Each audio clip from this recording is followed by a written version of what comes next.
Want a life? Biggest lesson. Not only you need to learn from your lessons and your mistakes, but, and it's my motto to this day, never look back unless you want to turn like a pillar of salt.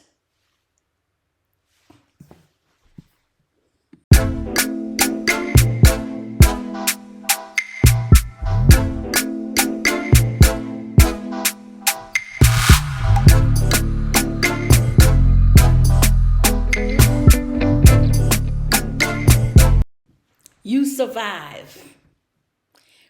You survive 2024, the year of exposure.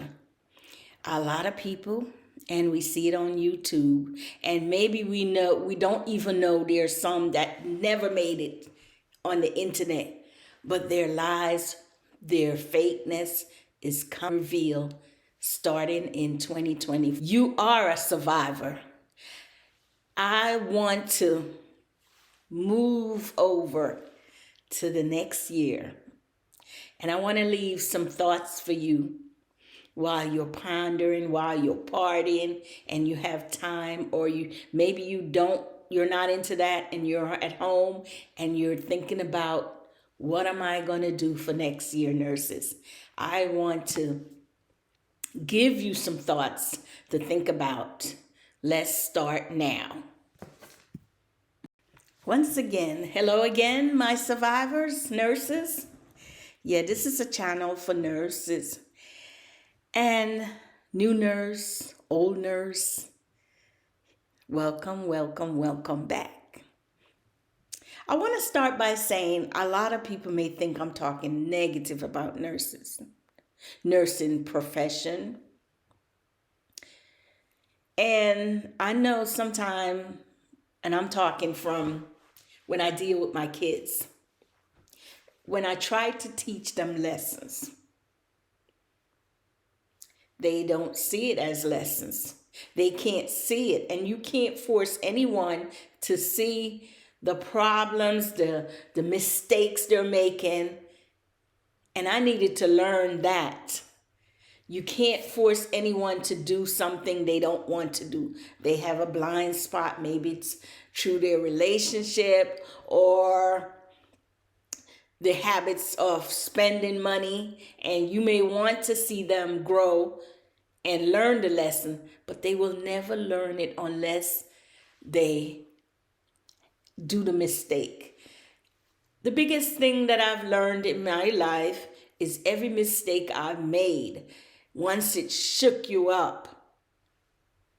And I'm talking about mistakes like, I remember one day I was just fresh out of school as an LPN, and I was working, and I didn't know when you have the keys that attach the narcotic keys, you need to know who you give the keys to.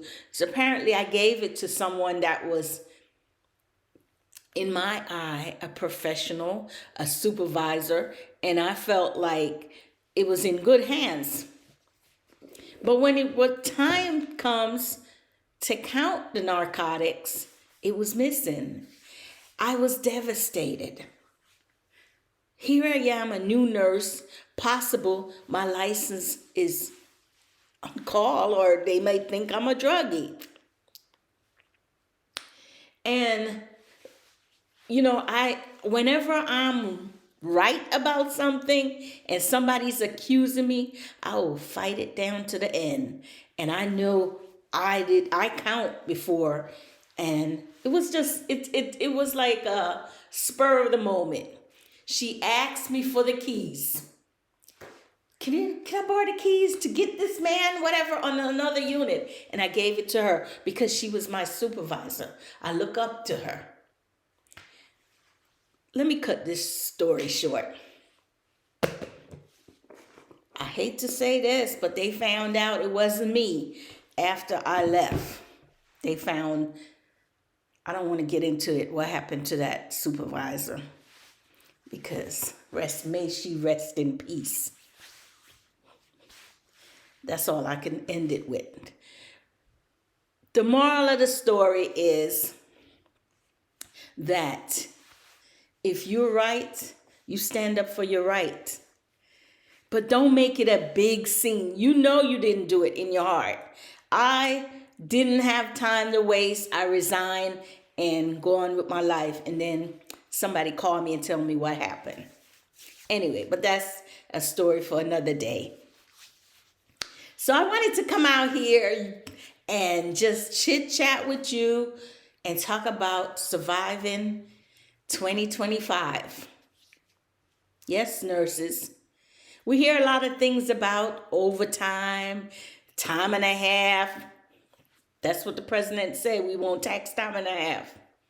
You're going to see how the company deal with overtime, deal with time and a half.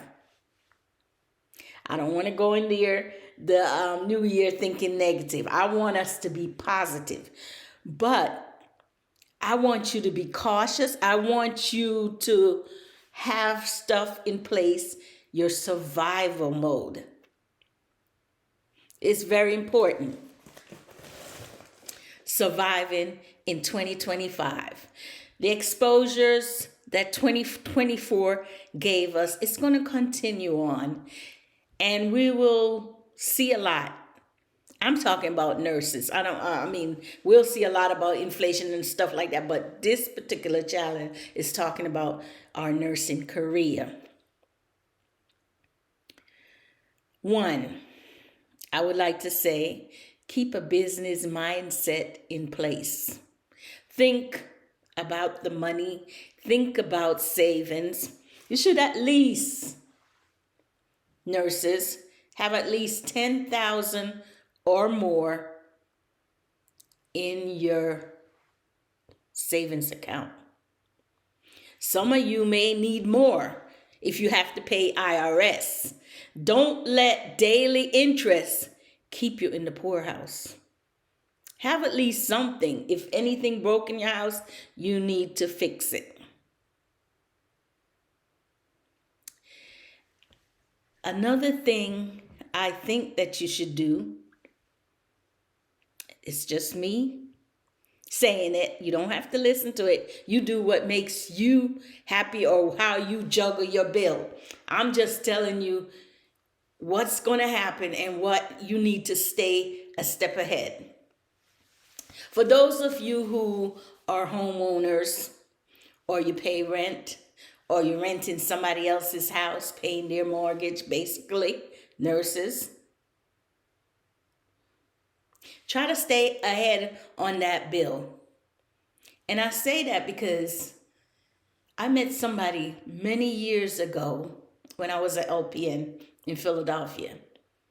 And I was contemplating whether I should buy a house in Philly. And this nurse took me aside as a newbie and told me to buy that house.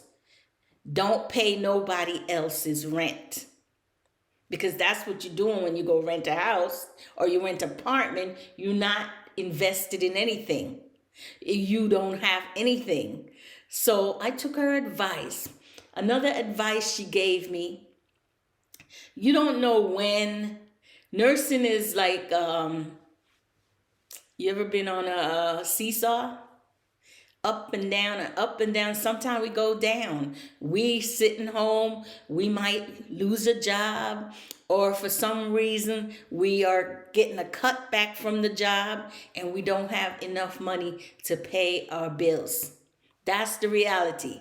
I'm telling you the reality. I don't know where those nurses that are finessing, because they can buy their house cash. They can do this. They can buy a red truck, big truck for their fiance, husband, boyfriend, and still survive while they're doing 2 or 3 jobs. That's not sustainable for your health. One job should be able to secure most of what you want. And you usually take a side job if you have something you want to pay off for. 2020 was a good year for the nurses. For once, we got a little bit monetary respect. But it didn't last. because most of the nurses now, they don't have that money. They have the big house, but the big house comes with a lot of mortgage. A lot of people move up from the small house that they almost was going to pay it off for. They got a bigger house. That's your prerogative. But I'm just telling you, survival for nurses in 2025. I like to say, this is what I do, my habits. I stay one step ahead on that mortgage company, or if I rent an apartment, I'm not sure how to do it that way because I never really rent. I live with somebody while they rent. But having mortgage experience from having a house, I try to pay the mortgage ahead. Like, I can actually sit here until no payment until May. Why? Because every paycheck I get, I make sure the mortgage is paid. Now, you may say, why do that? If there's a catastrophe and I can't get to, maybe I'm sick or maybe something happened that you need to use that money right now out of your paycheck. You know your mortgage, you have a roof over your head until May. You can get better, you can get stronger, you can get another job, and you can move on. You don't have to worry about that major big bill. Other than that, other than your major bill, the only thing that would hinder you is your car payment, I would assume, and student loan. And how do I pay that student loan? Student loan is ridiculous, the amount they want. So if it's a high one, like maybe I'll give you an example. That don't mean I'm paying that. But this is how I was doing it when I was paying it. If it's $800, once I get paid, I'm paying half, $400. Because, I think they're giving it to you $800 a month. Let's say the payment is $800 a month. Then I'll pay $400. I get paid every 2 weeks, $400 that week. And then the next pay, I do the $400. So they got that payment for the week, for the month. The mortgage, I just try to pay it every 2 weeks, one time, and I'm ahead. You don't have to pay it till May. And now I'm stopped. I wait a while till it get close to maybe March. I might start back again. But now I'm free. I free up myself that if anything comes, I can attack the other major bills, like could be student loan or saving. Build up your savings. Build up money set aside for IRS. You must set your money aside for IRS. A lot of nurses, they go and they do exempt. Exempt is okay because you're getting all your money. But what I find, and I do exempt sometime, but see, I put the money away because and pay them off right away. I'm not going to any negotiation. I'm not going to say, what they call it? I can't think of the word right now. Payment agreement with no IRS because the interest is daily. So I just want to attack it right away. When they tell me the amount, that's it. And I'll worry about it. That usually deplete all your saving because that's what you were saving for. Besides the $10,000 that you should have in your account, make sure you have a separate for IRS. You're going to need it. Need extra money, nurses? Get a side hustle. Take an extra job. Don't try to do all your overtime at your place of employment, full-time job. Do it somewhere else. And you don't need to tell anybody. You have a goal. Maybe you need to pay off IRS before the next bill comes. Take a side hustle. Take another job, an easier job. If you work a hard job full time, take a easy part-time or PRN position. If you live in the South, they never want to give you PRN. They want you to be doing part-time. Some nurses are strong. They'll do 2 to full-time. I don't recommend it because it drains you and you may get sicker quick.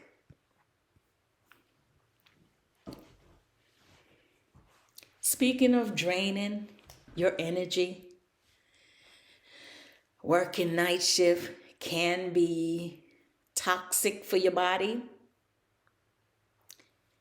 I'm going to advise that you cook your own food. Save money that way. And also you know what's in the food. Don't just hurry and say, oh, I'm going to grab something this on the street. If you want to live a healthy life, you want to lose weight, you want to be stronger, you want to be alert. And you know, nurses, we need to be alert. Cook your own food. You know what's in there. I like to eat my own food before I go to work. And I work night shift. So that when I get to night shift, eat a lot of sweets. A lot of fast food. A lot of coffee. A lot of Pepsi. And a lot of things. A lot of other foods. Heavy foods, I would say. And I got caught up. Some nights I have to eat the chocolate. I have to eat the cookies. It's right in my face and I have no other choice. Yes, I have a choice to move away from that food. That's what I should do. But I'm learning, I'm trying, and I understand.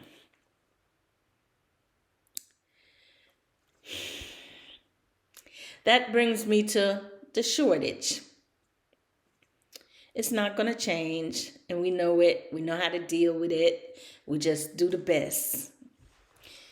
You have to go in there and just do the best you can with what you have. Think that I'm here because I want to pay this bill. I want to have a roof over my head. I'm just going to do the best I can. If I'm working with one by myself or I'm working with just 2 nurses, we're going to have to work together. Together, you will get it done.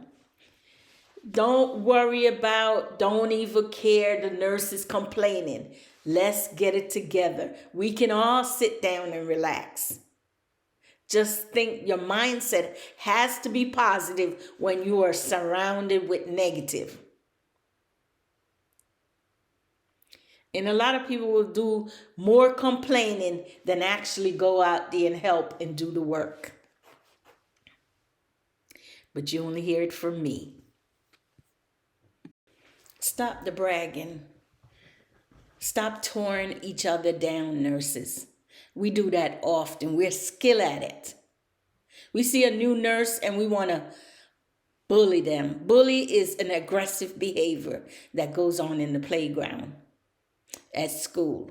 We're not in school anymore and we're old enough to know better.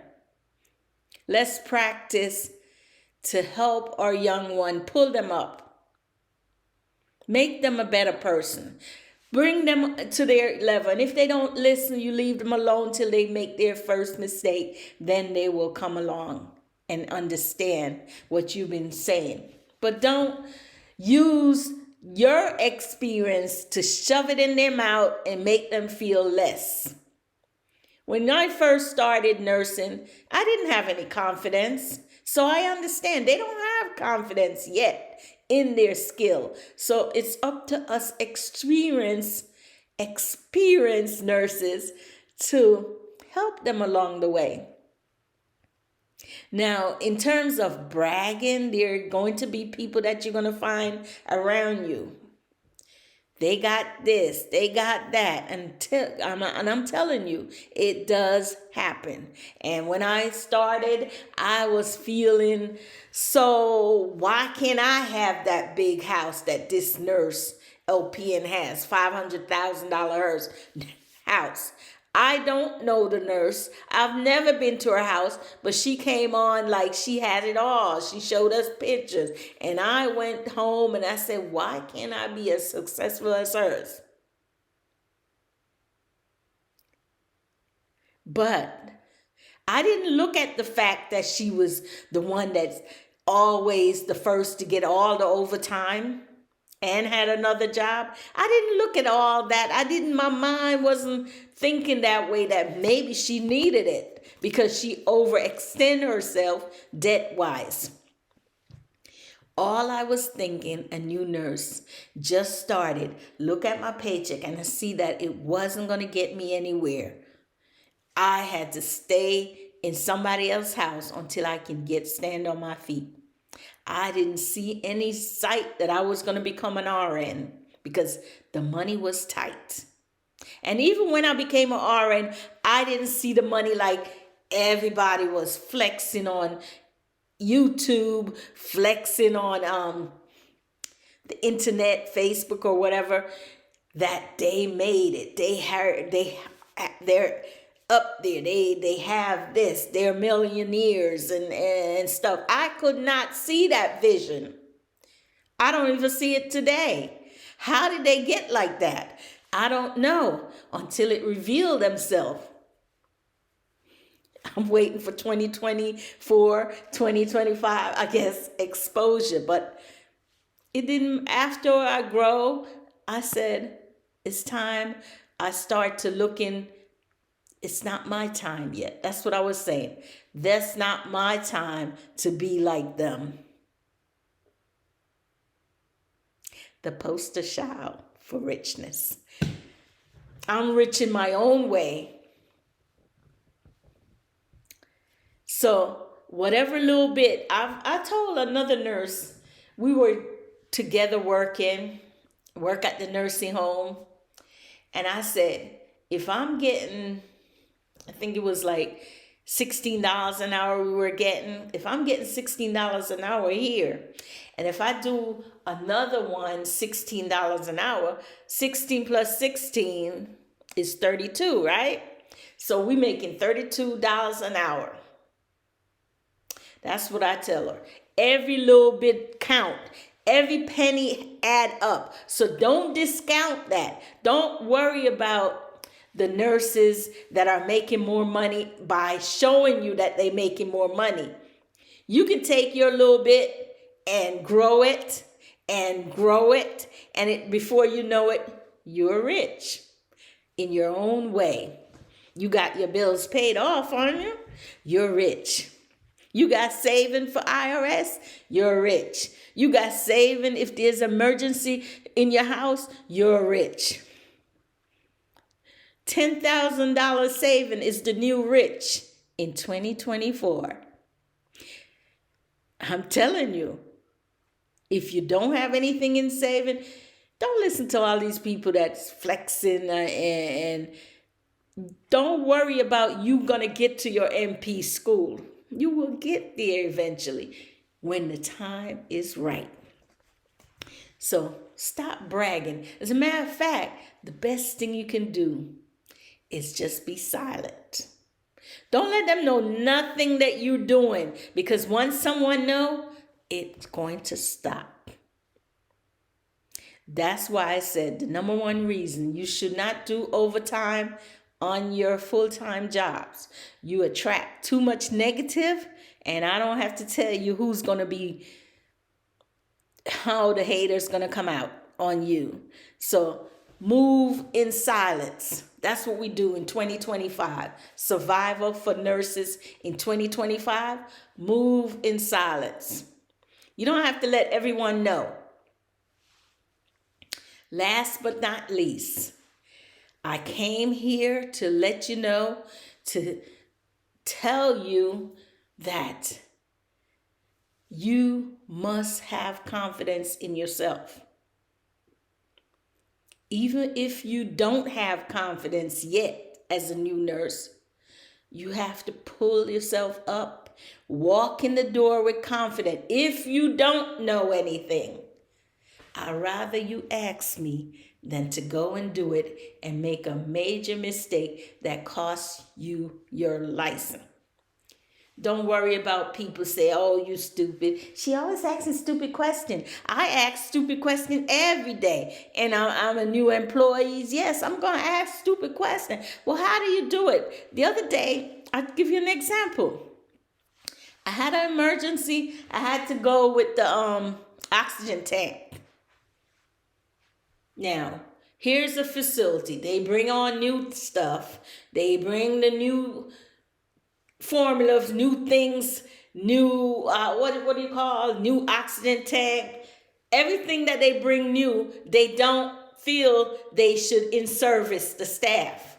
So here I am, fumbling in an emergency how to open this oxygen tank. I felt bad. The lady was gasping, and I'm like, oh my God, a nurse has to come and grab it and open it, and she was doing it. That's how I learned, right there. My mistake, I didn't get in service on it. And then the time for the emergency, I'm trying to figure it out, and I'm fumbling with like, you know how they say you're fumbling with the bag? And I felt so embarrassed because some LPNs, she was an LPN, they like to show up the RN. Oh, she's so dumb. She don't know how to do nothing. I could hear it in her voice because she does that a lot, especially if it's an RN. You don't know how to open this? In front of everybody, EMT, everybody was on their way, and I could not, and this lady is gasping. And it teach me a lesson. And when I went back, I think the NP said to me, I said, how come they didn't in-service us on the new oxygen tank? She said, that's it. You're supposed to play with it and figure it out. That's your in-service right there. And she's right. They don't give us in-service. And I need to learn these things. So I need to go around and see what's new and try to figure it out for myself. Just like new IVs. How to put the new IV machine. What do we do? You was off that day they gave in service. None of the nurses want to give you in service on it. They all know it. They doing it and everything, but no one wanted to take the time to teach you. So what do? You go around and you play with it a while until you do it. So my thing is to you, move in silent. Ask question. Ask question. Don't care if they call you stupid, and they will say that too. If they go and they talk in the break room about you, don't care. You learning. I'm learning. I'm still learning. I will forever learn in nursing. I'm here. Everything that happens, every mistakes I've done, I'm here to help you. Just keep watching. I want to end this by saying, have a wonderful rest of your holiday, and I'll see you next year.